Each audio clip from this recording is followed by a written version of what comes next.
Good afternoon, everybody. I wanted to talk to you about the narcissist and energy. Everything to do with the narcissist has to do with supply, but it all boils down to fuel, energy.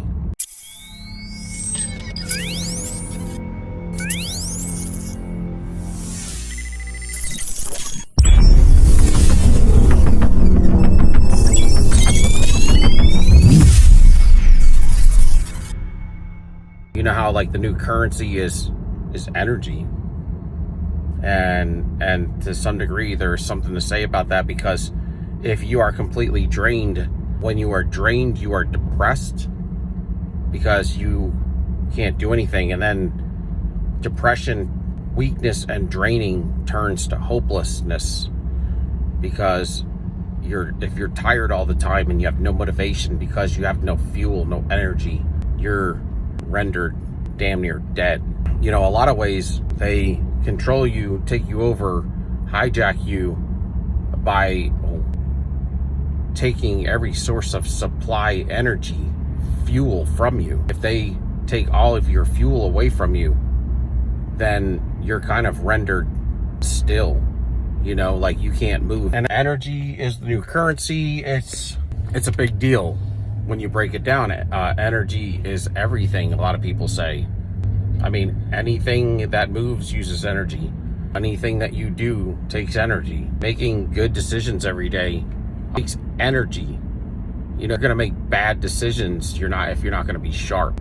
So anyway, I just wanted to talk on that for a minute because I've kind of dealt with different steps of that when I was younger, how the lack of energy in my life, because I had no fuel, you know, at some point, you know, you just felt drained all the time. And when you feel drained all the time, it leads to a hopelessness, because you can't even get through the day.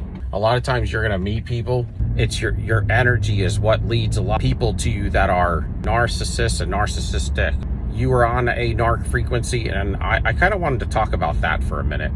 The narc frequency is kind of like this. If you were to grow up in a, say, normal home, if you were, and you were not the black sheep, or if, you know, you would have a much higher vibration to you, that your median level of energy and fuel, your vibration would be much higher than it was running when you were a child and until you've actually woke up. So that's part of the reason why the narcissists were coming to you as well. When you're in a narc vibration, when you're entrenched in and enmeshed with the family unit as a child, there's nothing you can do to really get away from it, because you're enmeshed from birth, and there's certain things that take place that cause your vibration to be at a low level because you're getting drained every day from the narcissist in the family. And so that pulls your vibration down, and when you're unawoke, you're just giving it up. You're giving your fuel away every day. It's like you're leaking all over the place in the spirit realm. You do get really drained, high levels of cortisol, hopeless, because as you're growing up, because you don't feel, you know that you have less fuel than you should. You should have a lot more fuel than you do.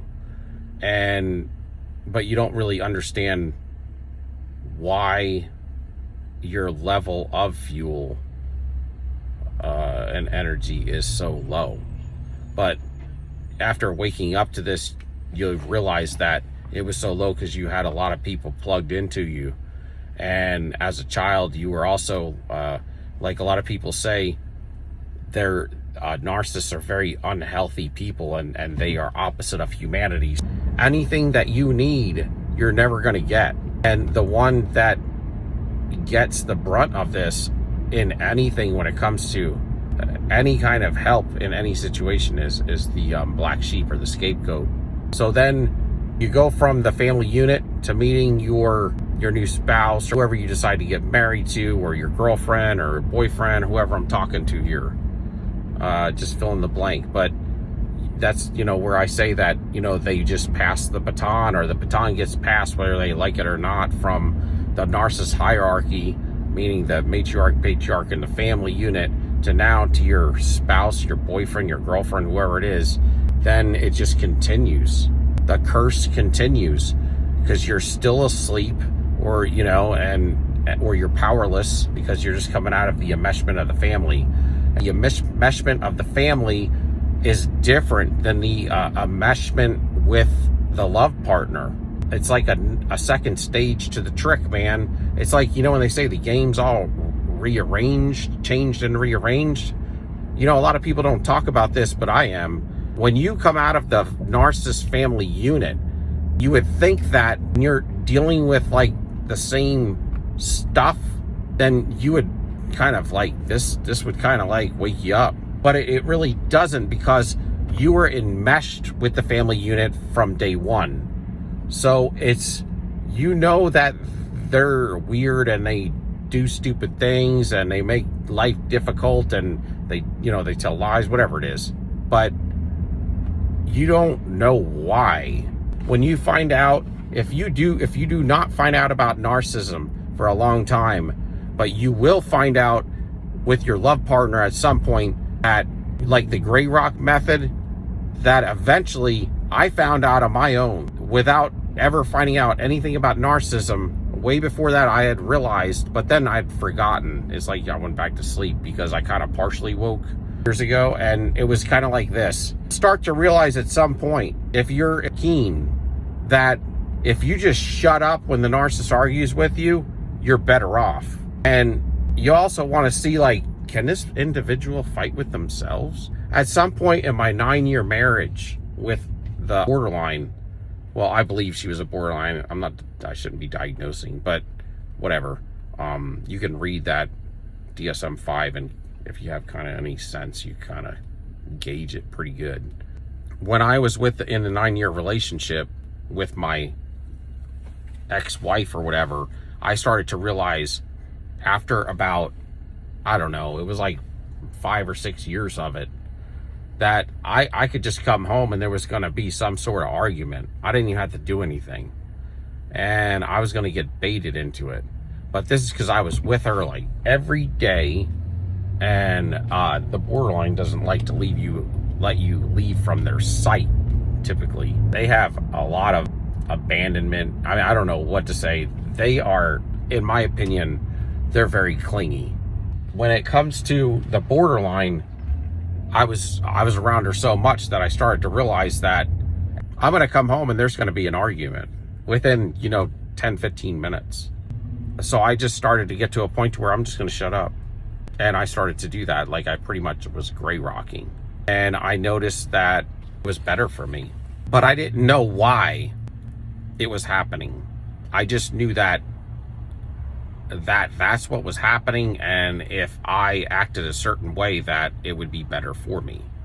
Yeah, so when you're in the family unit, it's a different dynamic, and your enmeshment is from day one. So it's like, that everything that they do is different from you. It doesn't make sense, but nobody has a diagnosis in the house, and it's so like insidious.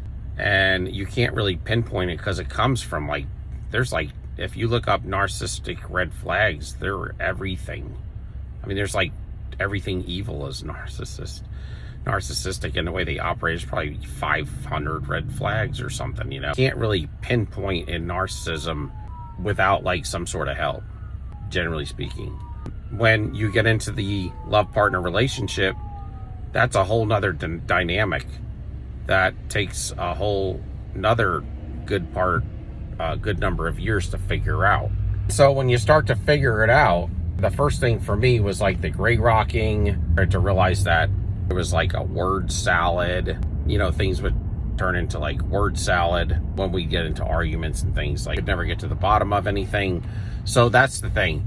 When you could never get to the bottom of anything, you might as well just shut up. That's what happened. Because originally in that relationship, I was like, let's talk about this. And, because it was so confusing for me, let's just get to the bottom of it. It's like when you're enmeshed in the family unit, you're used in different kind of ways to some degree. It's like there's different tactics that come up.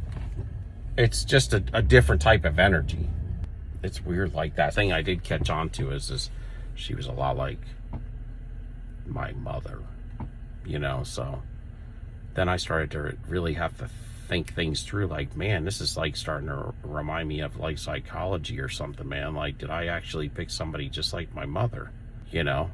And then as they kept coming to me, I noticed that to some degree the way that I was treated was very close to my mother, even with the last, like, the sociopathic type